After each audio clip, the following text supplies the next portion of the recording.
Okay, screen visible है? Is it okay?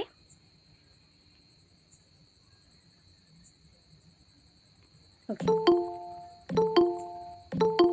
Okay okay, screen visible? Is it okay? Yes ma'am, thank you so much. Okay, देखो, discovery learning Bruner, और Bruner's discovery learning बोल सकते हो। It is also known as inductive learning, इसको inductive learning भी बोला जाता है, ठीक है। तो डिस्कवरी लर्निंग ना छोटे बच्चों के लिए होता है, याद रखना, रिमेंबर रखना, ठीक है। ये थ्योरी छोटे बच्चों के लिए है। तो क्या मेंशन्ड है यहाँ पे, अब देखो, discovery learning was introduced by Jerome Brunner. पूरा नाम क्या है पर्सन का? जेरोम ब्रूनर, ठीक है। जस्ट लाइक थॉर्नडाइक का था E.L. थॉर्नडाइक, ठीक है, लेट 18th सेंचुरी में उन्होंने डिस्कवर किया था। Same way another theory publish किया था आपका पैवलोव ने 1904 में, एंड स्किनर ने उसके बाद, मतलब अराउंड 1928-30s के टाइम पे उन्होंने किया। ओके, जेरोम ब्रूनर अराउंड बोलो 19th सेंचुरी के पीरियड में आए। Okay, discovery learning was introduced by Jerome Bruner and it is a method of inquiry based instruction. Inquiry based instruction, छोटा छोटा पॉइंट करके लिखते हैं। It is constructivist learning theory. Constructivist मतलब निर्माणकारी, ठीक है, बनाने वाला, कुछ एक चीज तो बनाना है, निर्माणकारी, ठीक है। Next point, Bruner 1961 proposes that learner construct their own knowledge। देखो, कोई भी लर्नर 41st टाइम कोई चीज़ के साथ एसोसिएट हो रहा है तो उसके जितना भी इंफॉर्मेशन है उसको ना क्या करता है, कंस्ट्रक्ट करता है। तो Brunner proposes that learners construct their own knowledge and do this by organizing and categorizing information using a coding system। Coding system का यूज करके करते हैं। Bruner believed that the most effective way to develop a coding system is to discover it rather than being told by the teacher। देखो, Brunner ने क्या बोला, कोई भी इंफॉर्मेशन आपके माइंड में जाता है, चलो क्वेश्चन थोड़े से पूछ लेते हैं। आपके माइंड में बहुत सारे क्वेश्चंस हैं, अभी क्या क्वेश्चन सारे सेम होते हैं? What do you think? अगर कोई चीज़ के साथ आप एसोसिएट होते हो, क्या क्वेश्चन उससे ही रिलेटेड होते हैं या माइंड में कभी कभी दूसरे क्वेश्चंस भी आ जाते हैं? बताओ, दूसरे क्वेश्चंस आते हैं? यस और नो? कभी ऐसा हुआ है एग्जाम हॉल में बैठे हो अपने पेपर को लेके, बट सडनली आपके माइंड में ना प्रीवियस पेपर का इंफॉर्मेशन रिमेंबर हो रहा है? हुआ है कभी? होता है? Yes ma'am. Yes ma'am. तो ये इंफॉर्मेशन को आपका ब्रेन क्या करता है, स्टोर करता है in the form of schema, we know that, ठीक है। बट उसके बाद उसको कैटेगराइज करता है एंड ऑर्गेनाइज करता है, ठीक है, जस्ट लाइक हम कपड़ों को अरेंज करते हैं, ठीक है। इंफॉर्मेशन भी आपके ब्रेन में ऑर्गेनाइज एंड कैटेगराइज्ड होता है, and that system is known as coding system. हम कोई भी चीज़ को अगर ऑर्गेनाइज करते हैं तो किसके फॉर्म में करते हैं? कोडिंग के फॉर्म में करते हैं। इंफॉर्मेशन कैसे स्टोर होता है? कोडिंग के फॉर्मेट में स्टोर होगा। चलो, ब्रूनर बिलीव दैट, ओके, थोड़ा सा वेट करो, okay. Brunner believed that the most effective way to develop a coding system is to discover it rather than being told by the teacher। देखो, कोई एक बच्चे को पढ़ा रहे हो, वो छोटा बच्चा है, ठीक है, क्लास 1-2 में पढ़ता है, और पहले पहले आप सारी चीज़ को उसे बता देते थे। बट एक चीज़ है ना, बच्चे को कुछ मत बताओ, बच्चे को बस हिंट दो एंड वो खुद से डिस्कवर करे, तो वो लर्निंग क्या हो जाएगा? लर्निंग बाय इटसेल्फ होगा, या लर्निंग बाय ओन सेल्फ होगा, खुद से कर रहा है, सो दैट वो मेमोरी और ज़्यादा स्ट्रांग रहेगा। इसलिए बच्चे को छोड़ देना है कि वो खुद से ऑर्गेनाइज करे, खुद से कोडिंग करे, ठीक है। Learning takes place in problem solving situation. Learning कब होना चाहिए? बहुत जल्दी लर्निंग कब होता है, बोल सकते हो? कब पढ़ाई बहुत फास्ट होता है, बोल सकते हैं? जब आपका एग्ज़ाम बहुत जल्दी आता है, या फिर आपके पास कोई रीज़न होता है लर्न करने का, ठीक है, फोकस ज़्यादा बढ़ जाता है कि अभी मुझे हाँ करना ही है, डू और डाई सिचुएशन है। सो कोई प्रॉब्लम्स के टाइम पे ही लर्निंग पॉसिबल होता है प्रॉपर वे में, ठीक है, where the learners draws on his और her own past experience and existing knowledge to discover the fact and relationship and new truth to be learn. देखो, information को मैंने कलेक्ट किया, इन्फॉर्मेशन को मैंने स्टोर किया, आफ्टर दैट उसी information के अंदर पुराना इन्फॉर्मेशन, नया इन्फॉर्मेशन, उन दोनों में क्या रिलेशनशिप है एंड ट्रूथ क्या है, या फिर और नया क्या सीख रहे हो वो पता चला, ठीक है। तो ये पॉइंट है। डिस्कवरी लर्निंग क्या होता है? This popular theory encourages learners to build on past experience. ये थ्योरी बताता है कि आपको कोई भी चीज़ नया डिस्कवर करना है तो आपको अपना पास्ट एक्सपीरियंस के ऊपर डिपेंड होना पड़ेगा. पास्ट एक्सपीरियंस, नॉलेज, और इसको बोलते हैं ना इंट्यूशन. तो इंट्यूशन क्या होता है? जो आपने खुद से जागरूक किया है, मतलब खुद से कुछ बनाया है, डिस्कवर किया है, खुद के माइंड को आपने नॉलेजेबल क्रिएट किया है. कोई चीज़ खुद से ही आप एक्सपेरिमेंट करके एक्सप्लोर कर रहे हो, नया बना रहे हो, that is called heuristic approach. ये ह्यूरिस्टिक थिंग मतलब imagination, creativity, search for the new information, नए चीज़ के लिए इन्फॉर्म करना, ये जो डिस्कवर कर रहे हो फैक्ट्स को, को रिलेशन को, न्यू ट्रूथ्स को, ये सारी चीज़ें क्या करती हैं ना, यही सारी चीज़ें आपको नए नए चीज़ों को और डिस्कवर करने के लिए मोटिवेट करती हैं. ठीक है, यही सारी चीज़ है. अरे मुझे ये जानना है, अरे अच्छा अगर ये फ्लावर का कलर पिंक है तो इसमें मैं वाइट मिक्स करूँ तो कैसा फ्लावर आएगा? अगर मैं इसके जस्ट लाइक पॉलिनेशन कर दूँ इस प्लांट से तो कैसा आएगा? सपोज ये फोर्स आगे की तरफ चल रहा है, अगर मैं पीछे की तरफ खींचूँ तो कितना एनर्जी लगेगा? तो ये जो जितना भी मैंने पॉइंट्स बोला, अगर खुद से बच्चा डिस्कवर करे तो लॉन्गर पीरियड तक उसका इंफॉर्मेशन माइंड में स्टोर होता है. और कोई भी नया चीज़ सीख रहे हो, नया चीज़ बना रहे हो, नया चीज़ों को ऑर्गेनाइज करो तो इसको डिस्कवरी बोलते हैं. ठीक है, learning doesn't equal absorbing what was said और रीड. अरे लर्निंग का मतलब ये नहीं है मैंने जो बोला उसी एग्जैक्ट पॉइंट पे आप उसको एब्जॉर्व कर लो, मतलब मैंने 100% जो बोला आप उसी को ही कॉपी पेस्ट कर सकते हो. नहीं, ये पॉसिबल है क्या? जब आप एग्ज़ाम देते हैं उस टाइम पे एग्जैक्टली मेरे जो नोट्स रहते हैं या बुक में जो भी लिखा रहता है एग्जैक्टली आप कॉपी कर दो? पॉसिबल है? नो. तो वही चीज़ बोला गया कि learning doesn't equal absorbing what was said और रीड. जितना पढ़ते हो उतना नहीं आता, जितना समझते हो या जितना आपको बोला जाता है इतना आप प्रेजेंट नहीं कर पाते या रिमेंबर नहीं कर पाते. But actively seeking for answer and solution. हमें क्या चाहिए होता है? हमें इतना लर्निंग चाहिए कि कोई भी प्रॉब्लम है उसका सोल्यूशन दे सके. ठीक है, हमें इतना लर्निंग करना है. अगर मुझे कुछ भी आइडिया हो गया ना तो उसी आइडिया के बेसिस पे मैं नया कुछ बना सकता हूँ, बस इतना चाहिए. तो students interact with the world by exploring and manipulating object. Student कैसे एक्सप्लोर करेंगे वर्ल्ड को? आगे बढ़ेंगे, ह्यूरिस्टिक अप्रोच का यूज़ करेंगे, इंडक्टिव डिडक्टिव मेथड का यूज़ करेंगे. कोई भी चीज़ प्रेजेंट है तो उसको प्लेस करके देखेंगे, मैनिपुलेट करके देखेंगे, अरे यहाँ पे होगा तो ऐसा बिहेव कर रहा है. अगर मैं इसको अपने मेडिकल के फील्ड में यूज़ कर लूँ तो कैसा रहेगा? अगर मैं इसको एग्रीकल्चर फील्ड में यूज़ करूँ तो कैसा रहेगा? तो देखो ये अपने अंदर ही नॉलेज क्रिएट कर रहा है, एक पर्सन का अपने अंदर ही नॉलेज क्रिएट कर रहा है. और इसको बोलते हैं कॉन्ट्रोवर्सी. आपके दिमाग में बहुत सारे डाउट्स आ रहे हैं और उस डाउट्स पे आप एक क्लैरिफिकेशन देते जा रहे हो. उसमें जो पावरफुल रहेगा वो जीत जाएगा, जो नहीं है वो डोमिनेट होके ख़त्म हो जाएगा. ठीक है, तो इसको बोलते हैं wrestling with questions and controversies और परफॉर्मिंग एक्सपेरिमेंट्स. या फिर अगर हमें ट्रूथ ढूंढना ही है तो एक्सपेरिमेंट्स के थ्रू हम कर सकते हैं. ठीक है, तो इतना रहा आपका डिस्कवरी लर्निंग का कंसेप्ट. यहाँ पे कोई आपको डेफिनेशन नहीं चाहिए, कोई मीनिंग नहीं चाहिए, कुछ नहीं चाहिए. ठीक है, थ्योरीज में कभी डेफिनेशन मीनिंग का नीड नहीं होता. आपको नीड क्या है? बेसिक कंसेप्ट, उसका यूज़ या उसके स्टेजेस एंड उसका एजुकेशनल इम्प्लीकेशन. अगर शॉर्ट के लिए प्रिपेयर कर रहे हो तो ये 3 पार्ट में क्वेश्चन आ सकता है. अगर लॉन्ग के लिए है तो तीनों को मिला के आपको लिखना पड़ेगा. ठीक है, so what is learning? Learning पहले भी पढ़े हो तो लर्निंग का थोड़ा सा कंसेप्ट आप यहाँ पे दे देंगे कि learning is an active process. Learning एक एक्टिव प्रोसेस है. The process in which the learner select. देखो, पढ़ाई करना और पढ़ाई को मतलब खुद से करना. पढ़ाई कोई आपको फोर्स कर रहा है, आप कर रहे हो, एंड पढ़ाई खुद से कर रहे हो. आप खुद से जब पढ़ रहे हो तो वो स्ट्रॉन्ग स्टिमुली होता है आपके लिए एंड लॉन्गर पीरियड तक रिमेंबर होता है, मेमोराइज होता है.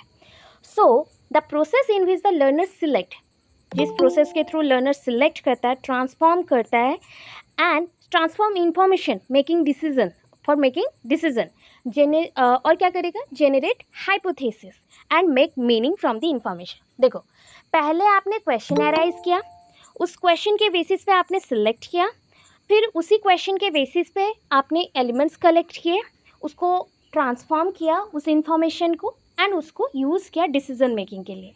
डिसीजन मेकिंग मतलब कंक्लूजन पॉइंट तक आ रहे हैं, जहाँ पे हम उसको बोल सकते हैं हाइपोथेसिस बनाना. हाइपोथेसिस जैसे ही बन गया तो हम उसको न्यू वेज से अगेन मीनिंग ड्रॉ आउट करके समझ सकते हैं, इंटरप्रेट कर सकते हैं और ट्रांसलेट कर सकते हैं। That's it. अब पॉइंट ये आता है कि people selectively perceive certain aspect of their information. अभी देखो, मैंने एक पॉइंट आपको बोला, ठीक है, I said one point of this theory. क्या आप में से सारे बच्चे हैं जो एग्जैक्टली इसी इंफॉर्मेशन को माइंड में ले रहे? क्या ये पॉसिबल है कि एग्जैक्ट इंफॉर्मेशन आप माइंड में लो? Is it possible? नो। तो सिलेक्टिवली कोई बच्चे होंगे कि मैम मेन क्या पॉइंट्स बोल रहे हो वो लेते हैं, कोई बच्चा रहेगा स्टोरी वाइज इंफॉर्मेशन को ले लेते हैं, जब हम रीड करेंगे तो ईजी होगा। तो इंडिविजुअल डिफरेंस है, सो दैट आपको समझ आ रहा है कि सबका रिप्रेजेंटेशन कैपेसिटी, सबका समझने का इंटरप्रिटेशन कैपेसिटी, सबका इंफॉर्मेशन लेने का कैपेसिटी अलग अलग होता है। That is different for different individual and that is based on categorize of और कैटेगराइजेशन ऑफ दोज इंफॉर्मेशन। हर एक पर्सन अपने अकॉर्डिंग, अपने सुविधा के हिसाब से, मतलब जो उसको इजी लगे उसी फॉर्मेट में कैटेगराइज करता है सारे इंफॉर्मेशन को। सपोज आप कोई आंसर लिख रहे हो तो आपका रहेगा मैम हम लोग पहले इतना लिखते हैं इंट्रो, देन कंसेप्ट लिखते हैं, देन मैं ना डायग्रामेटिक प्रेजेंटेशन कर दूंगा। किसी को अगर इन्फॉर्मेशन थोड़ा पता है बट एलैबोरेट करना है तो वो डायग्रामेटिक नहीं करेगा, उसको लिंक भी करना है ना, तो वो क्या करेगा, पैराग्राफ लिखना स्टार्ट करेगा। किसी को और कुछ नहीं आता है तो एग्जाम्पल्स भरना स्टार्ट करेगा। तो that is the different point and सबका मार्क भी डिफरेंट आएगा। जो पूरा कंसेप्ट को एग्जैक्टली विद डायग्राम प्रेजेंट कर रहा है उसको मे भी सोच लो 15 से 12 मिल गया, जो पैराग्राफ लिख रहा है उसको 8 मिलेगा और 8 मिला, और जो टोटल नहीं जानता थोड़ा बहुत एग्जाम्पल के साथ लिख रहा है उसको मे बी 4 और 5 मिलेगा। ठीक है, तो ये होता है हमारा खुद का इंट्यूशन, कैसे हम कैटेगराइज करें इंफॉर्मेशन को।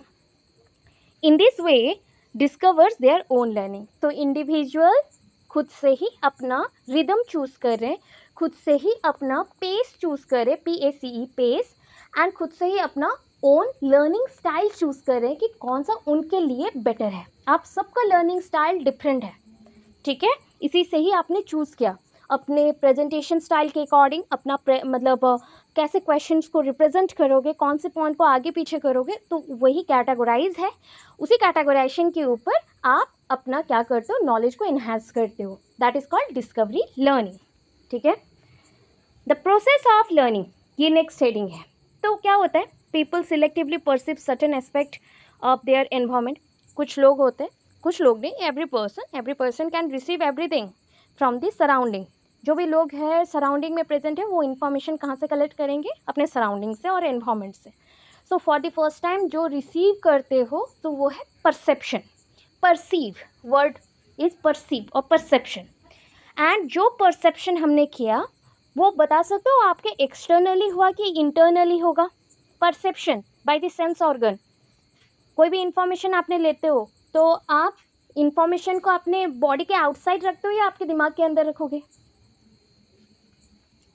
विद इन ब्रेन रखोगे कि ब्रेन के बाहर रखोगे इंफॉर्मेशन को? Within brain. So that is internal और external?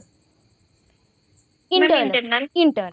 So represent those perception internally and then act on those representation. पहले मैं इंफॉर्मेशन को लूँगी, परसीव करूँगी, ब्रेन के विद इन रखूँगी इंटरनली, देन उसी के ऊपर रिप्रेजेंटेशन अगेन हम प्रिपेयर करेंगे प्रॉपरली। ठीक है, परसीव का मतलब क्या है? To perceive is to categorize. देखो परसीव क्यों करना है कोई इन्फॉर्मेशन को, आप बोल सकते हैं कि पूरे दिन में आपके पास कितने इन्फॉर्मेशन आते हैं? Anyone please, can anyone tell me how much information you will receive from the surrounding? How much thoughts? There are about 7,000 thoughts. ठीक है, एक दिन में एक इंसान normal adult human being 7,000 thoughts को रिसीव करता है। ये एवरेज हम बोल सकते हैं जो कॉस्मोलॉजी पॉइंट है, या हमारा जो बोल सकते हो कि एनवायरनमेंट का एक इंफॉर्मेशन देने का पॉइंट है। तो उससे कोई भी इंफॉर्मेशन हो कि सराउंडिंग हमारा ग्रीन है, इस पेड़ में फूल नहीं आए, घर पे ये काम है, स्कूल जाना है, स्कूल में ये पढ़ाना, this all are information. Friend से मीट किया, कॉल आया, मैसेज आया, एवरीथिंग इज इंफॉर्मेशन। ठीक है, इन इंफॉर्मेशन को क्या हम एक ही कैटेगरी में मतलब डाल सकते हैं, रख सकते हैं? इज इट पॉसिबल कि सेम कैटेगरी में सारी इंफॉर्मेशन रख दें? No. So as per our need कुछ इंफॉर्मेशन को हम स्टोर करेंगे, कुछ इन्फॉर्मेशन को हम डिलीट करेंगे। सो देखना पूरे दिन में कुछ कुछ चीज़ें होती हैं, एग्जैक्टली अगर आपको कोई पूछता है कि आपने पूरा दिन किया क्या, सो आप बोल नहीं पाते हैं। जो मेन थिंग है, जो आप रिमेंबर करना चाहते हो, जो आपका ब्रेन कैटेगराइज कर चुका है, उसी को आप इंटरप्रेट करते हो, बाकी चीज़ों को आप रिमूव कर देते हो आपके ब्रेन से। So that is called perceive is to categorize and to conceptualise.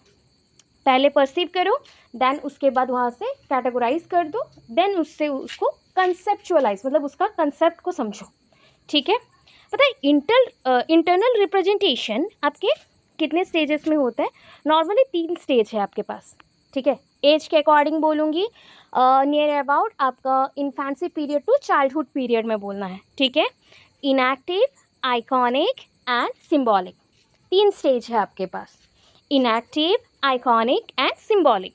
Inactive 0 to 1 year, 0 to 1 year बस 1 साल के लिए 0 काउंट किया जाता है, बिकॉज आज अगर एक बेबी बर्थ हुआ, उसके नेक्स्ट मोमेंट से वो और 0 में नहीं है।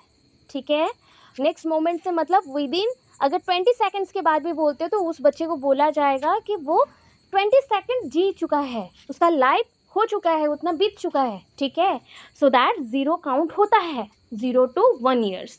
Then iconic 1 to 6 years. ठीक है, सिम्बॉलिक 6 ईयर्स ऑनवर्ड्स, मतलब अभी तक हम लोग सिम्बॉलिक स्टेज में ही है, जहाँ पे हम बहुत ज़्यादा क्लू का यूज़ करते हैं, बहुत सारे इवेंट्स में जाते हैं, प्रोग्राम्स करते हैं, कैटेगराइज करते हैं हमारे लाइफ को, सिम्बल्स को, साइंस को समझते हैं। सो सराउंडिंग में वर्बल साइंस है या नॉन वर्बल साइंस है, उसको समझते हैं। तो हम अभी सिम्बॉलिक स्टेज पे हैं। ठीक है, अभी 1 by 1 समझेंगे। इंटरनल रिप्रेजेंटेशन में पहला पॉइंट, अच्छा थोड़ा सा रुक जाओ, लर्निंग स्पाइरल करिकुलम, हाँ जो इम्पॉर्टेंट है उसी को बोला गया। ठीक है, मैं समझा दे रही हूँ पूरा। अब देखो, अब बोलोगे मैम इनएक्टिव स्टेज क्या होता है? Inactive, that is not inactive, ये ई एन से स्टार्ट हो रहा है, मतलब इनएक्टिव स्टेज, एक्टिव स्टेज, बच्चा एक्टिव हो रहा है। सो ये स्टेज नॉर्मली पियाजे का सेंसोरीमेटर स्टेज के साथ सेम है। सो सेंसेस का यूज़ करेगा बच्चा। ठीक है, कोई भी जस्ट लाइक स्पाशियल अरेंजमेंट, जो आपके सिंबल्स के अरेंजमेंट होते हैं या बॉक्स, सर्कल्स, कोई सामान का अरेंजमेंट होता है, तो उसके फिगरिंग्स को बच्चा देख के समझता है, मतलब सेंस करता है कि इसका शेप ये है। ठीक है, छोटे छोटे पॉइंट से समझता है। आइकॉनिक स्टेज क्या होता है? आइकॉनिक स्टेज, मैम आपका वॉइस कट कट के आ रहा है मैम, प्रॉपर नहीं आ रहा। मेरा वॉइस कट के आ रहा है? Enactive stage, okay, there are 3 stage, और रिमेंबर करने के लिए आपको पियाजे का ही कंसेप्ट चूज करना है। So enactive stage, enactive, E N का मतलब है आई एन, इन, अंदर, एक्टिव स्टेज के अंदर हो।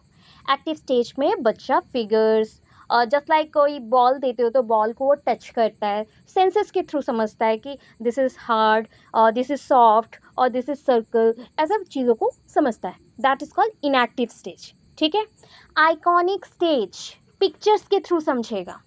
ठीक है, अच्छा बच्चे को 1 to 6 ईयर्स में, स्पेशली 1 ईयर में, बच्चे को आप कैसे समझाएंगे कि ये चीज़ एप्पल है? बताओ कैसे पढ़ाओगे? ये क्वेश्चन भी होगा आपके लिए, तो बताओ अभी कि बच्चों को कैसे समझाओगे कि ये फ्रूट एप्पल है या ये फ्रूट मैंगो है? With drawing, right, with drawing. तो ड्राइंग इज आइकॉन, आइकॉन आपका सिंबल है छोटा सा। अभी के लिए प्रॉपर सिंबॉलिक स्टेज में हम नहीं आए हैं, तो बच्चे को हम किससे पढ़ाएंगे ना, इसका शेप क्या होता है, नियर अबाउट ओवल टाइप का होगा, या कुछ एप्पल स्क्वायर शेप में भी आएगा, या फिर कुछ के कलर रेड होंगे, कुछ के ग्रीन होंगे, तो उसको हम पिक्चर्स के थ्रू समझाएंगे। ठीक है, that is a iconic stage. Symbolic stage में बच्चा पूरा सिंबॉलिक रिप्रेजेंटेशन करेगा, जस्ट लाइक अभी हम डिटेल थोड़ा जानते हैं, बिकॉज ये स्टेज ही इंपॉर्टेंट स्टेज है। तो symbolic representation when the information is stored in terms of word, symbols and numbers. देखो आपको मैंने बोल दिया 1, सो 1 इज सिंबल और नॉट? 1, नंबर 1, 1 2 3 4 सिंबल्स है कि नहीं? ये भी one kind of numerical symbols है, न्यूमेरिकल सिंबल्स हैं, राइट। अच्छा, A for apple, A is symbol, B for ball, B is symbol, तो दीज आर द सिंबल्स। तो बच्चे का लाइफ अभी स्टार्ट हो चुका है इन सिंबल्स के साथ। टोटल इन्फॉर्मेशन उसके ब्रेन में स्टोर होगा with these symbols. Okay, it is highly affected by interest of the learner. अच्छा, क्या सारे बच्चों का रिदम सेम होता है ABCD सीखने का? Can anyone tell? Is it possible everyone learn everything accurately with the same space? No ma'am. No, ma'am. No ma'am. Okay? No ma'am. Okay. So no, if no, that means individual difference is there, and on the basis of interest, on the basis of attitude, gender, age, different type of things, intellect or language differences also affect this thing. Symbolic representation every person में अलग अलग होते हैं. The language of the learner, the medium of the learner must be incoherent. मतलब ये होता है ना जेनेटिकल. ठीक है, कौन सा लैंग्वेज को लर्न करने में इजी होता है, एंड वो लैंग्वेज आप कहाँ से सीखते हो? फटाफट बोलो. Which language is easy to learn? Mother tongue. Mother tongue, very good. And how you will learn it? From home. From our family. From our home or family. Okay, from our family members. So that is quite easy. And अच्छा, अभी ये बताओ, अगर मैं बहुत ही छोटी baby हूँ, ठीक है, think that I am a little girl और लिटिल बेबी, सो मेरा एज अभी 3-4 मंथ्स है. क्या 3-4 मंथ्स वाला बेबी आपके लैंग्वेज को समझ पाता है? आप घर के फैमिली मेम्बर्स हो, समझ पाता है? No, ma'am. यस, समझ पाता है. वो अपने घर का ही लैंग्वेज समझ पाता है और किसी का नहीं. अपने मदर का ही लैंग्वेज समझ पाता है और किसी का नहीं. मदर फादर इनका ही लैंग्वेज समझ आता है. इसलिए तो स्टोरी कहाँ पढ़ा था बताओ? कहानी सुन रहे थे और सो गए तो चक्रव्यूह में फंस गए. कौन थे? महाभारत का कंसेप्ट है ना. कौन थे वो पर्सन? कौन थे? अभिमन्यु. अभिमन्यु. ओके, सो ये इंफॉर्मेशन ये बोला जा रहा है कि आप छोटे बच्चे भी रहो, 0 डेज से आपका स्टार्ट हो रहा है, फिर भी आप लैंग्वेज उसी पीरियड से स्टार्ट करेंगे लर्न करना. ठीक है, मदर जो भी बोलती है वो हमें सुनने में अच्छा लगता है, एंड इवन प्रेगनेंसी पीरियड से ही हम लर्न करते हैं. तो उसका मतलब ये हुआ कि लैंग्वेज जो ट्रांसफ़र हो रहा है, जो इजीली हम लर्न कर पाते हैं, वो कोहेरेंट है या जेनेटिकली ट्रांसफ़र होता है. मतलब one generation to another generation easily transfer हो जाता है without the need of any grammatical information. कोई ग्रामर का नीड नहीं है, कोई हेल्प का नीड नहीं है, हम इजीली सीख जाते हैं. सिम्बॉलिक रिप्रेजेंटेशन क्या होता है? Symbols are very flexible, and symbols को अपने नीड के अकॉर्डिंग आप मैनिपुलेट भी कर सकते हो. ठीक है, सीक्वेंस में क्लासीफाइड कर सकते हो, ऑर्डर में उसको अरेंज कर सकते हो. नॉलेज को जब हम स्टोर करना चाहते हैं तो हम सिम्बल्स का ही यूज़ करेंगे. ठीक है, and just like knowledge is stored primarily as words और मैथमेटिकल सिम्बल्स. वर्ड्स में या मैथमेटिकल सिम्बल्स में एटसेट्रा में स्टोर हो सकता है. चलो, सो लर्निंग क्या है अभी बोल सकते हैं ना. यहाँ पे लर्निंग है वेरी इफेक्टिव. लर्निंग को हम स्ट्रक्चर दे सकते हैं. So if it is in structured way, मतलब अगर अरेंज्ड फॉर्म में है तो लर्निंग बहुत इफेक्टिव होता है. अगर लर्निंग हैपोजिट करोगे तो लर्निंग पॉसिबल नहीं होगा. Structure of knowledge is a relationship among factual element and technique. जो आप इंफॉर्मेशन लेते हो ना, उसके कुछ फैक्ट्स होते हैं, उस फैक्ट्स को हमें समझना पड़ता है, उसके एलिमेंट्स को, टेक्निक्स को समझना पड़ता है. अगर नहीं समझोगे उनके रिलेशनशिप को तो नॉलेज पॉसिबल नहीं है स्टोर करना. Knowledge is structured in a way that it could enable the learner to readily grasp the information. Knowledge ही आपको हेल्प करता है. अगर नॉलेज स्ट्रक्चर्ड वे में प्रेजेंट है ना, आप जानते हो इसके बाद क्या करना है, इस स्टेज के बाद क्या करना है, सब कुछ जानते हैं, तो ईजीली आपको इंफॉर्मेशन लेना बहुत क्विक हो जाएगा और बहुत फ्लेक्सिबिलिटी के साथ आप करेंगे. तो learner must follow the progression from enactive to iconic then symbolic. तो हमें ऐसे ही जंप करना है, पहले इनएक्टिव से आइकॉनिक में आना है, आइकॉनिक से सिम्बॉलिक स्टेज में जाना है. डायरेक्ट कोई बच्चा थिंक करेगा कि नहीं मैं जंप करूँगा डायरेक्ट सिम्बॉलिक स्टेज में, तो इट्स नॉट पॉसिबल. ठीक है, अब आते हैं इस स्टेज का और एक इम्पॉर्टेंट पॉइंट पे.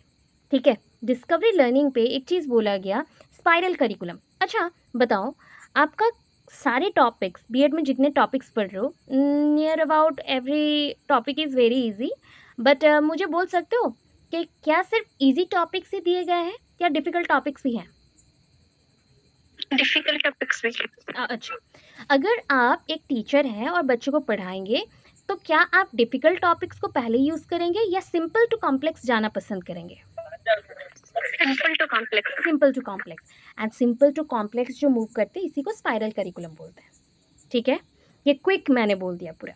देखो, Bruner spiral curriculum is an approach to education, मतलब बहुत ही यूनिक अप्रोच है spiral curriculum. Spring type, pen में जो स्प्रिंग रहता है ना, जो टिप टॉप पेन रहता है एंड स्प्रिंग लगा रहता है, वो स्पाइरल थिंक कर सकते हो। ठीक है, so Brunner's spiral curriculum is an approach to education that involves regularly revisiting the same educational topics over the course of a student's education. Suppose think करो, आपको एजुकेशन के बारे में बहुत कुछ पता था पहले से, you know that कि education is very important, education is very flexible, education is important for everyone, education leads to any high course or high demand etc. बहुत कुछ जानते हो, ये इफ़ेक्टिव है, ये आपके प्रोग्रेस के लिए चाहिए, बहुत कुछ जानते हो। ठीक है, बट फिर भी एक पॉइंट सोचो, जब आप लोग स्कूल में थे, जो साइंस पढ़ रहे थे, क्या वो साइंस अभी नहीं पढ़ रहे हो? हायर क्लासेस में पढ़ते हैं कि नहीं पढ़ते हैं? मैम पढ़ रहे हैं। तो पॉइंट क्या है, डिफर हो गया, पूरा ही अलग हो गया क्या? 100% चेंज हो गया या लिंक्ड है? लिंक्ड है। तो वही बोला गया कि एवरी टाइम स्प्रिंग ऐसा होता है, जस्ट आप थिंक करोगे कि नॉर्मली क्या होता है, एक हाफ सर्कल करते हुए वो मूव करता है, जस्ट लाइक नीचे का डायग्राम देखो। ठीक है, नीचे का डायग्राम देखो। सपोज एक छोटे टॉपिक जो ऑरेंज कलर का मेंशन है, स्पाइरल करिकुलम ये बोलता है जो टॉपिक आपने पहले पढ़ा है उसी टॉपिक के बेसिस पे हम न्यू इन्फॉर्मेशन को लेंगे। ठीक है, that means old topic is simple and हम अभी बड़े हो चुके हैं तो हम कॉम्प्लेक्स टॉपिक में जाएंगे, न्यू टॉपिक में जाएंगे। बट इसका मतलब ये नहीं कि मैं ओल्ड टॉपिक को रिवाइज ना करूं। जैसे कि सिंपल टू कॉम्प्लेक्स गए, फिर बैक टू सिंपल आए रिवाइज करने के लिए, फिर कॉम्प्लेक्स पे गए, फिर अभी वाला जो कॉम्प्लेक्स है वो नेक्स्ट मोमेंट के लिए सिंपल हो जाएगा। जब मैं यहाँ से नेक्स्ट मोमेंट के कॉम्प्लेक्स के लिए जाऊँगी, फिर मैं बैक करूँगी रिवीजन के लिए। तो एवरी मोमेंट पे जब आप कोई चीज़ पे मास्टरी गेन कर रहे हो तो बैक टू फर्स्ट पॉइंट से रिवाइज करके आ रहे हो, that is called spiral curriculum. जो चीज़ लिंक्ड होता है एवरी टाइम, वो उसको हम बार बार रिपीट करके प्रैक्टिस करते हैं। इसलिए बचपन का जितना पढ़ाई है वो हमें ईजी लगने लगता है बड़े होने के बाद, और बड़े वाले पढ़ाई सारे कॉम्प्लेक्स लगते हैं। ये कॉम्प्लेक्स पढ़ाई जब इसको भी आप क्लियर करके कोई और हायर एजुकेशन में चले जाओगे या फिर और कोई हाई लेवल में चले जाओगे तो लगेगा कि ये लेवल भी बहुत ईजी था। So that is the spiral curriculum, जो ओवर द टाइम होता है, और यहाँ पे बहुत सारे मैथड्स क्या होते हैं, ओवरलैप्ड होते हैं। ठीक है, अभी देखो वर्ड्स कुछ बोल रही हूँ, की प्रिंसिपल्स बोल रही हूँ स्पाइरल करिकुलम के साथ जो जुड़ा है। तो 3 की प्रिंसिपल्स हैं जो स्पाइरल करिकुलम के साथ है। First one is the cyclical. Cyclical मतलब क्या होगा, बोल सकते हो साइक्लिकल मतलब क्या होता है? Repetition, good. So students should return to the same topic several times throughout their school career. अभी जो समझाया था, ठीक है, जब भी आप आगे जाते हो, जैसे आपको ना अभी हाई स्कूल टीचर के लिए प्रिपेयर होना है, ठीक है, तो आपको वही एनसीईआरटी पढ़ना पड़ेगा जो बचपन में पढ़ा था, उसी से ही क्वेश्चन आएंगे। हम उसमें भी लैकिंग करते हैं, इसलिए हमें थोड़े थोड़े मार्क्स में कट जाते हैं, वही एक इशू की वजह से, बट उसी पे हमें फोकस करके रिपीटेशन करना, that is called cyclical. Then increasing depth, अगर ना आपको ये पता है, आई नो कि जितना हम रिपीट करेंगे वो चीज़ उतना इजी लगता है, पर पता है जितने बार आप उस चीज़ को रिपीट करते हो तो जो हार्ड वर्ड्स को आपने पहले छोड़ दिया था वो हार्ड वर्ड्स भी धीरे धीरे आप कैप्चर कर लेते हो, उसके डेप्थ तक चले जाते हो, उसका डेप्थ और भी इंक्रीज होता है और आपका नॉलेज और ज़्यादा बढ़ जाता है, मोर कम्प्लेक्स थिंग को भी सीख लेते हो। प्रायर नॉलेज मतलब पहले का नॉलेज, ठीक है, ये students prior knowledge should be utilize when a topic is return to so that they build from their foundation rather than starting in new. देखो हम क्या कह रहे हैं, प्रायर नॉलेज, अभी मुझे न्यू टॉपिक स्टार्ट करना है, तो न्यू टॉपिक स्टार्ट करने से पहले हम पहले कितना जानते हैं उस टॉपिक के बारे में पहचानते हैं या पता करते हैं, वी हैव टू नो ना कि कितना जानता है बच्चा, जानता भी है या नहीं जानता है, नहीं जानता है तो हमें उस लेवल तक, फाउंडेशन लेवल तक लेके जाना पड़ेगा, अगर जानता है तो न्यू कंसेप्ट को हम पढ़ा सकते हैं। तो उस बेसिस पे प्रायर नॉलेज को यूटिलाइज करके हम न्यू टॉपिक को अगेन समझ सकते हैं, समझने के बाद हमारा फाउंडेशन क्रिएट होगा एंड हम न्यू थिंग्स को स्टार्ट करेंगे। तो डायरेक्टली कभी भी न्यू थिंग्स को स्टार्ट नहीं करना चाहिए, कितना आपको पता है, कितना रिमेंबर है, उस टॉपिक को देखते हुए समझना चाहिए एंड आफ्टर दैट रिन्यू करने के बाद स्टार्ट करना चाहिए।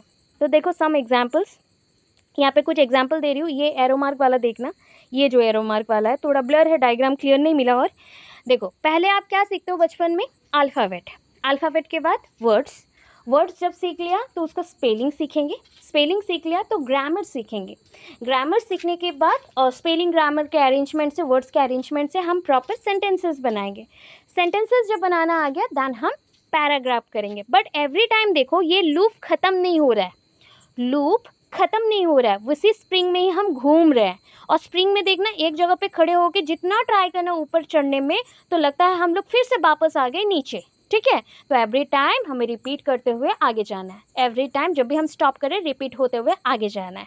तो ये आपका पॉइंट है। तो फर्स्ट कवर हम क्या कवर करेंगे, simple fractions, then more complex fractions and then start getting you to add and subtract the fractions. अभी हमने मैथ्स का एक क्वेश्चन लिया है, इधर इंग्लिश का एक दे दिया है डायग्राम जो आर्ट्स बच्चे यूज़ कर सकते हैं, और एग्जाम्पल में मैथ्स का भी दिया हुआ है, ठीक है, और इंग्लिश का भी एक है, नाउन को लेके नीचे है। तो पहला एग्जाम्पल है first cover simple fraction, fraction का सिंपल पॉइंट समझ लो, फिर मोर कॉम्प्लेक्स फ्रैक्शन में पढ़ो उसको, दैन उन दोनों को ट्राई करना कि हम उसको एडिशन में, सब्सट्रैक्शन में यूज़ कर सकें।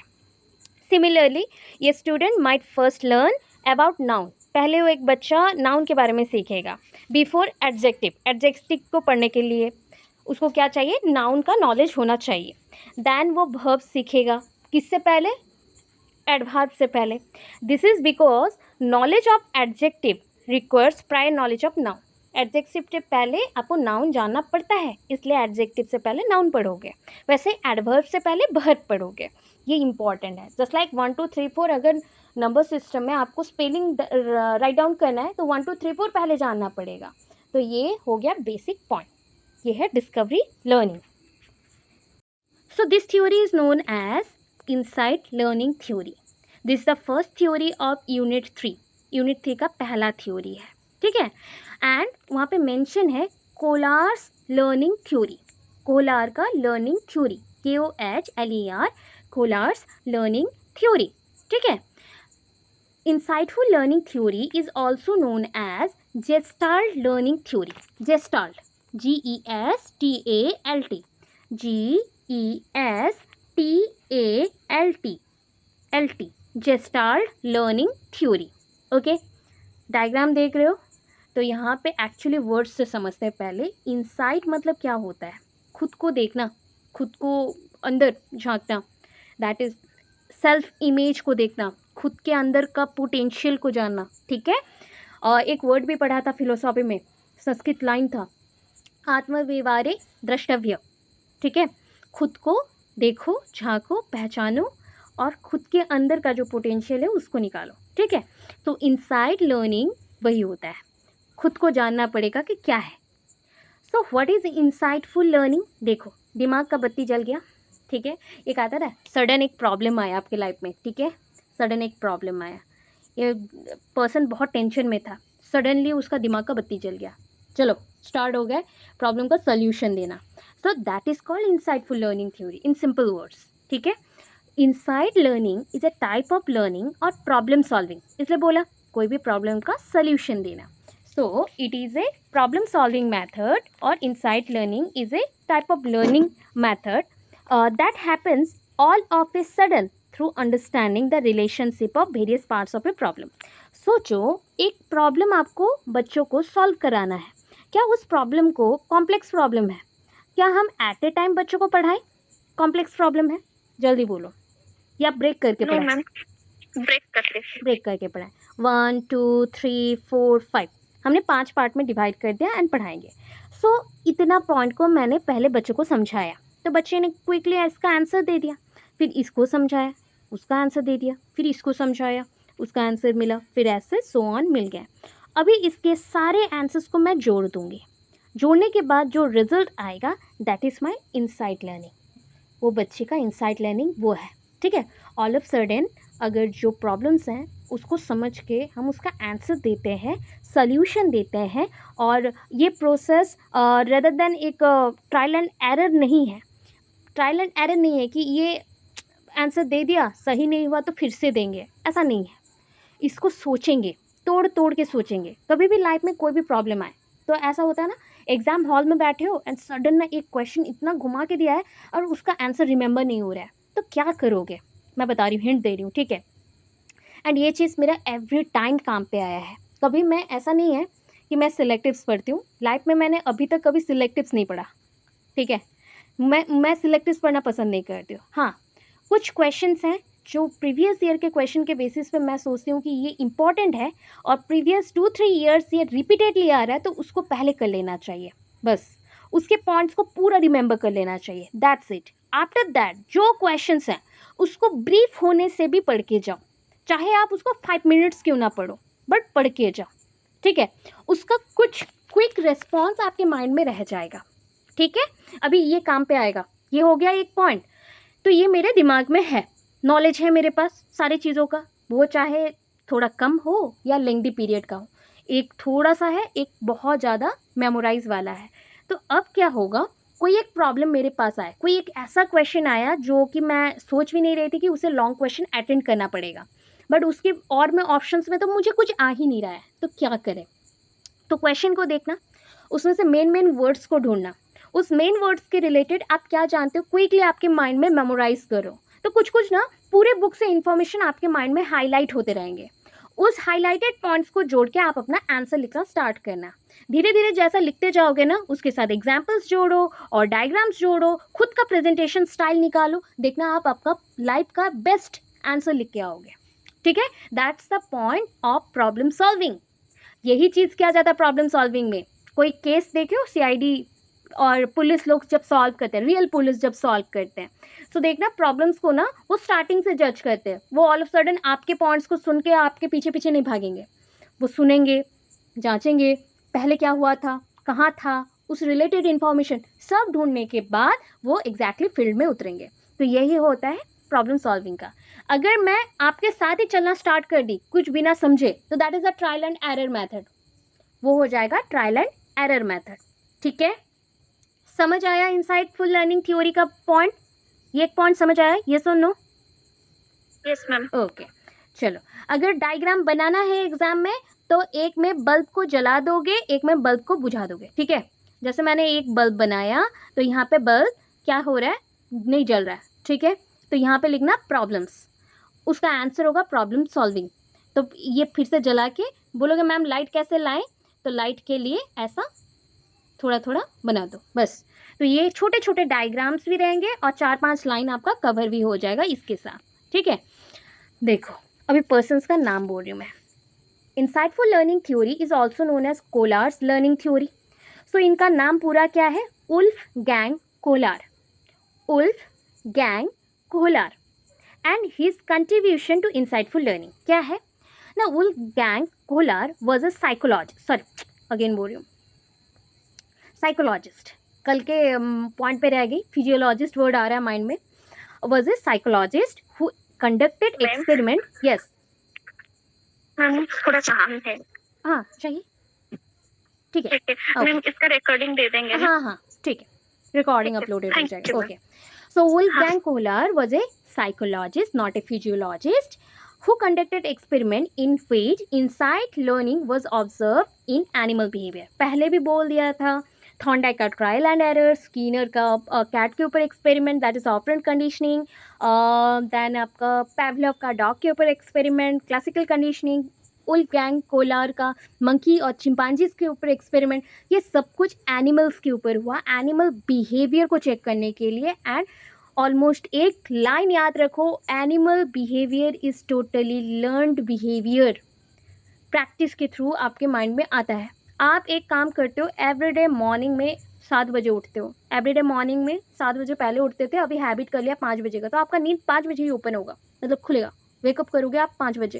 So that is your behaviour, first behaviour. आपको उठते साथ 1 घंटे के बाद भूख लग जाता है, so that's your second behaviour. तो ऐसे पूरे दिन में जो आपके बिहेवियर्स होते हैं, that is all total known as animal behaviour. So human behaviour, animal behaviour, ऐसा हम करते हैं। सो ऐसा एक मैंने आपको क्वेश्चंस ऑलवेज ट्राई करना है अपने आंसर को अट्रैक्टिव करने के लिए। तो एक मैंने ट्रिक दिया है आपको कि आंसर और बढ़ा सकते हो। This is your example also, one of the example, best example of insightful learning. देखते हैं आपके दिमाग में क्या चलता है, ठीक है। Can you leave 2 complete squares only by taking away 2 sticks from the pattern shown below.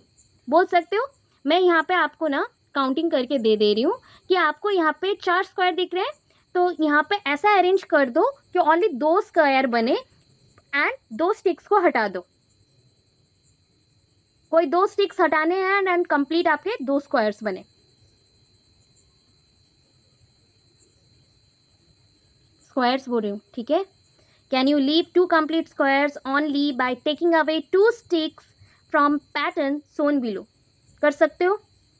जो अभी आपके माइंड में पजल्स चल रहे हैं और उसको आप सॉल्व कर रहे हो, that is your insightful learning. ठीक है, चलो अभी बहुत लेट हो जाएगा तो क्विकली हम यहाँ पे उसका आंसर देख लेते हैं.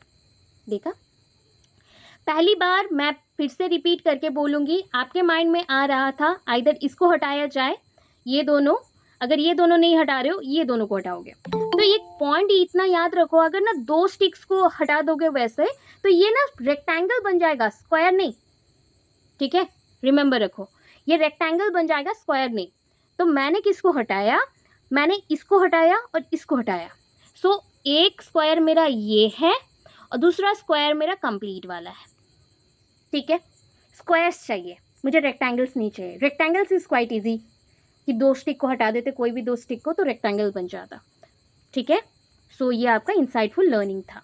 चलो ऐसे क्वेश्चंस डाल के आंसर डाल सकते हो, मतलब आपको आंसर इंटरेस्टिंग के साथ साथ मार्क फेचिंग करना है. ठीक है, the learning theory named as learning by insight. देखो इस लर्निंग थ्योरी को हम क्या बोल सकते हैं, और learning by insight, and it is the contribution of gestalt psychologist. तो जेस्टाल्ट साइकोलॉजिस्ट बोला था. ठीक है, जेस्टाल्ट साइकोलॉजिस्ट किसके ऊपर काम कर रहे थे, एनिमल बिहेवियर के ऊपर काम कर रहे थे. और वो भी बिहेवियर क्या है, who were studying the nature of perception, ये इसके ऊपर स्टडी कर रहे थे. Actually Gestalt psychologist are German, work of German psychologist. ये जर्मन साइकोलॉजिस्ट ही हैं, उनके साथ ही काम कर रहे थे. और पर्सन्स का नाम बोल रही हूँ, जो जर्मन साइकोलॉजिस्ट हैं जो पहला काम करना स्टार्ट किए थे वो थे वर्दीमियर. ठीक है, and is generally considered to be the Gestalt psychologist founding father. ठीक है, जेस्टाल्ट साइकोलॉजिस्ट के फाउंडिंग फादर अगर कोई है तो वर्दीमियर है, बट इंसाइटफुल लर्निंग के अगर फाउंडिंग फादर कोई है तो वो कोहलार है. तो मैं कुछ पर्सन्स का नाम बोल रही हूँ, आपके बुक में ये 3 पर्सन का नाम होगा. ये वाला पर्सन आपके एमएड के बुक में मेंशन रहता है, वर्दीमियर, कोहलार, कोपका and Lewin.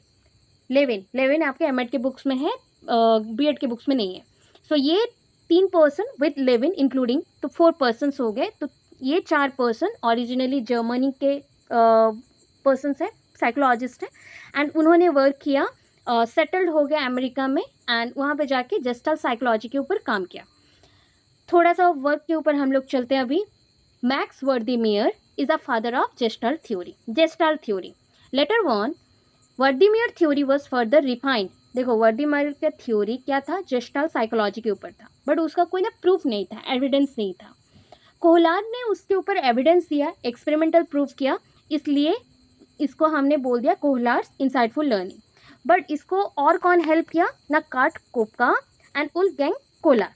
The term gestalt means a whole, complete और टोटल. नॉर्मली इसको अगर हम लोग लैटिन लैंग्वेज में देखेंगे तो इसका होता है मीनिंग कि इनसाइट लर्न, और जस्ट लाइक इंग्लिश में भी देखोगे तो इनसाइट लर्निंग ही बोला जाता है, कंप्लीट टोटल लर्निंग. ठीक है, according to this theory an individual learns an object as a whole. बोला जा रहा है इस थ्योरी के अकॉर्डिंग कि एक इंडिविजुअल कैसे लर्न करेगा, हर एक चीज़ को एक कंप्लीटली लर्न करेगा, मतलब एक ऑब्जेक्ट को कंप्लीटली लर्न करेगा. ए सिंगल एंटिटी, कोई काम सीख रहे हो ना तो कंप्लीटली सीखो उसको, आधा अधूरा नहीं.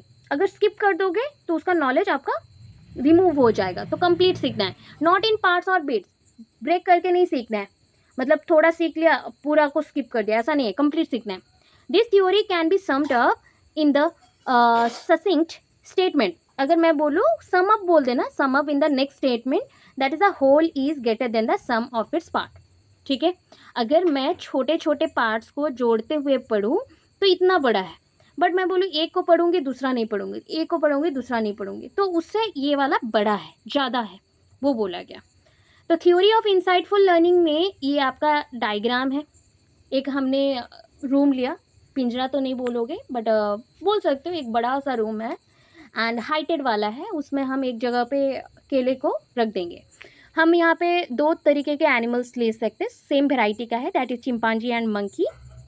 ठीक है, एक्सपेरिमेंट दोनों में हुआ था। सो एक्सपेरिमेंट में हमने यूज़ किया स्टिमुली का, वो स्टिमुली है बनाना। एंड पहला तो देखो, एक में क्या रखा गया, दो बॉक्स रखे गए हैं। ठीक है, ये दो बॉक्स हैं। फिर है क्या, उसको जंप करना है। ठीक है, जंप करके क्या उतारना है, बनाना को। बट बनाना आया नहीं उसके हाथ में। क्या किया उसने, उसका दिमाग लगाया, इनसाइड लर्निंग किया कि एक के ऊपर एक बॉक्स को रख के वो क्या करेगा, जस्ट लाइक बनाना को तोड़ लेगा। ठीक है, फिर उसके बाद उसके पास नेक्स्ट वाला एक्सपेरिमेंट आया कि बॉक्स भी है प्लस उसके पास एक स्टिक भी है, बम्बू स्टिक है। तो एक बम्बू स्टिक से वो ट्राई कर रहा है, बट वो निकाल नहीं पाया, तो वो बॉक्स के ऊपर खड़ा हो गया, बम्बू स्टिक को लिया एंड तोड़ दिया। ठीक है, और एक थर्ड एक्सपेरिमेंट है जो कि देखो पिक्चर सब कलेक्ट करके दिए गए हैं आपको। सो यहाँ पे दो बम्बू स्टिक है, कोई बॉक्स नहीं है। दो बम्बू स्टिक के अंदर एक बम्बू स्टिक होलो है और एक बम्बू स्टिक हल्का है जिसमें फिक्स हो सकता है। ये दोनों को वो फिक्स करेगा, इसके बाद यूज़ करके बनाना को वो तोड़ देगा।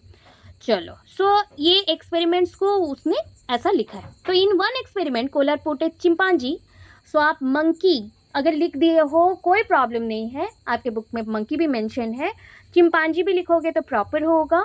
एंड साइकोलॉजी का बुक पढ़ोगे तो चिंपांजी मंकी दोनों मेंशन है, तो रॉन्ग नहीं है बिल्कुल भी। ठीक है, बट यहाँ पे अगर मेंशन है तो हम उसी पे चलेंगे। That is Kohler potted chimpanzee Sultan. Sultan एक ट्रेंड चिंपांजी है, अगर आप मंकी लिख दोगे तो भी चलेगा, कोई प्रॉब्लम नहीं है। और उसको एक केज के अंदर हमने रख दिया, केज का हाइट है बहुत ज़्यादा, बनाना रख दिया, हंग कर दिया हमने रूप के केज में। ठीक है, केज के रूप में। Nextly a box was placed inside the cage. ठीक है, chimpanzee tried to reach the banana by jumping but couldn't succeed. Suddenly he got an idea and used the stick as a jumping platform by placing it just below the hanging banana. तो हो गया। In other experiment Kohler made this problem more difficult. Kohler ने और experiment को difficult कर दिया। Now it required 2 or 3 boxes to reach the banana. 2-3 box को एक साथ रख दिया, फिर उसके बाद ही वो बनाना तक पहुंच सकता है। थर्ड में और भी एक्सपेरिमेंट क्या हो गया, कॉम्प्लिकेटेड हो गया। तो बनाना बहुत दूर पे प्रेजेंट है, तो उसने 2 स्टिक्स यूज किया। दोनों स्टिक्स को, एक स्टिक को one was hollow at one end so that the other stick could be thrust into it to form a longer stick, and उसको यूज करके वो बनाना तोड़ सकता है। So that's the point, Kohler use all these things. The animal join the 2 sticks together and reach the banana. In this experiment, Kolar used many different chimpanzees, and यहाँ पे monkeys भी लिख देना, ये टाइपिंग हुआ है इसलिए, बट साइकोलॉजी के बुक्स में आपके मंकीज भी मेंशन्ड है। तो chimpanzee Sultan who was the most intelligent of the Kohler's chimpanzee and could solve all the problems. ठीक है, इसके बाद एक्सपेरिमेंट को और ज़्यादा चेक करने के लिए दूसरे मंकीज एंड चिंपांजीज के ऊपर भी टेस्ट किया गया। इसका एजुकेशनल इम्प्लीकेशंस क्या है, last page. Educational implications of the theory of insightful learning. This theory brings the following important facts into limelight. देखो आंखों के सामने ये फॉलोइंग पॉइंट्स लेके आया है ये थ्योरी। क्या है, the whole is greater than the part. कोई भी चीज़ को ना छोटे छोटे टुकड़े में पढ़ते हो, कुछ टुकड़ा ना मिसिंग हो जाता है, इसलिए कंप्लीट लर्निंग हमेशा ग्रेटर वैल्यू देता है पार्ट लर्निंग से। Therefore the situation should be viewed as a whole. इसलिए कभी भी कोई भी सिचुएशन को हैंडल करो, पहले पूरा सिचुएशन को समझो, उसको छोटे छोटे पार्ट में सॉल्व करो, बट कोई एक पार्ट को स्किप मत करो। ठीक है, the use of blind fumbling and mechanical trial and error should be minimize. देखो जैसे हमने मतलब बार बार ट्राई मारा, ये ट्राई मारते मारते बहुत ज़्यादा ही टाइम जा रहा है ना, तो ट्राई हम यहाँ पे कम मारेंगे, मिनिमाइज करेंगे। The learner should try to see the relevant relationship and act intelligently. यहाँ पे लर्नर खुद के इंटेलिजेंस से काम करेगा और जो भी रिलेवेंट रिलेशनशिप है, जो पॉइंट्स चाहिए उसी पे काम करेगा बस। द पर्पस और motive plays the central role in the learning process. तो लर्निंग प्रोसेस में सबसे इंपॉर्टेंट रोल प्ले कौन करता है, पर्पस। कोई एक चीज़, मुझे रिजल्ट चाहिए, वो रिजल्ट आपका पर्पस है, मोटिवेशन आपका पर्पस है।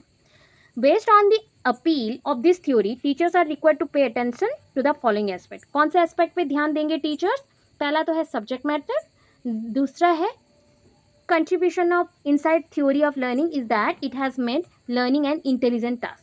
ठीक है, सब्जेक्ट मैटर अच्छा होना चाहिए, सब्जेक्ट मैटर को प्रेजेंट करना जेस्टल्ट फॉर्म में। जेस्टल्ट फॉर्म मतलब ब्रेक करके, कंप्लीट देखोगे बट ब्रेक करके सीखोगे। ठीक है, स्किप नहीं करना है। सो देखो, while teaching it the topic parts of flowering plants सिखा रहे हो बच्चे को, it shouldn't be started by presenting the different parts. इसको ऐसा नहीं बताना कि डिफरेंट पार्ट्स से हमें समझना है, आप ना पहले पूरा स्ट्रक्चर को दिखा दो बच्चे को, देन फ्लावर दिखा दिए, पूरा स्ट्रक्चर दिखा दिए, इसके बाद धीरे धीरे एक एक पार्ट को बताते हुए उसके इंपॉर्टेंस के साथ पढ़ाओ, देन वो जल्दी समझेगा। नेक्स्ट पॉइंट ये बोला गया कि इंटेलिजेंस, आपका मेंटल एबिलिटीज, कभी भी काम करते हो ना, डायरेक्ट ऐसे बिना सोचे काम मत करो, दिमाग से थोड़ा इंटेलिजेंस के साथ स्पेसिफिक स्टिमुली के लिए वर्क करो, तो फंबलिंग कम होगा, या कोई भी प्रॉब्लम में जो फंसते हो कम फंसोगे। ठीक है, तो इतना है आपका